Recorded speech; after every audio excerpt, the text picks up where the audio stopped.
আমেরিকার যেই আগুনের ধসটা হলো, আগুনের যেই ক্ষয়ক্ষতি হলো, এর থেকে আমাদের করণীয় কি, মুসলমানদের জন্য শিক্ষা কি? আল্লাহ তাআলা বললেন যে যত যা বিপর্যয় ঘটে এগুলো সব মানুষের হাতের কামাই, গুনাহের কারণে হয়। আমরা দেখতে পাই আমেরিকা যারা বলেছিল একটা সময়, তারা সব সময় নিজেদেরকে সুপার পাওয়ার মনে করত।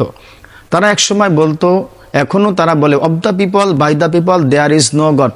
আল্লাহ বলতে কিছু নেই, সব কিছু প্রাকৃতিকভাবে হয়।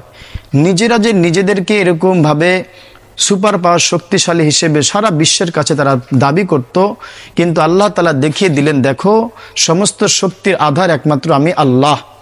আল্লাহ যখন যাকে চান হেফাজত করেন। তার সবচেয়ে বড় একটা প্রমাণ হলো সুবহানাল্লাহ, আলহামদুলিল্লাহ, সুবহানাল্লাহ। ওখানের মধ্যে একরকে একর জমি পুরে শেষ হয়ে গেল, নিঃশেষ হয়ে গেল, চিহ্ন মাত্র বাকি নেই। এমনকি গাড়িগুলো লোহার ইস্পাত মোটা পুরে ছারখার হয়ে গেল, কিন্তু সুবহানাল্লাহি ওয়া বিহামদিহি, আল্লাহ তাআলার ঘর একটা মসজিদ ওইটাকে পুরল না। এখানে বোঝা যায় যে আল্লাহ তাআলার হুকুম যেখানে থাকে সেখানে আগুন কাজ করবে না, আর যেখানে হুকুম নেই সেখানে আগুন কাজ করবে। আল্লাহ পাক যখন যাকে ইচ্ছা তাই করেন। সুতরাং আমাদের করণীয় হলো গুনাহ থেকে বেঁচে থাকা। কেননা যতই বিপর্যয় ঘটে, যাহা কিছু হয় জমিনের মধ্যে, সব কিছু আমাদের হাতের কামাই। এজন্য আমরা আল্লাহ রাব্বুল আলামিনের কাছে তওবা করব, ইস্তেগফার করব, ক্ষমা চাইব।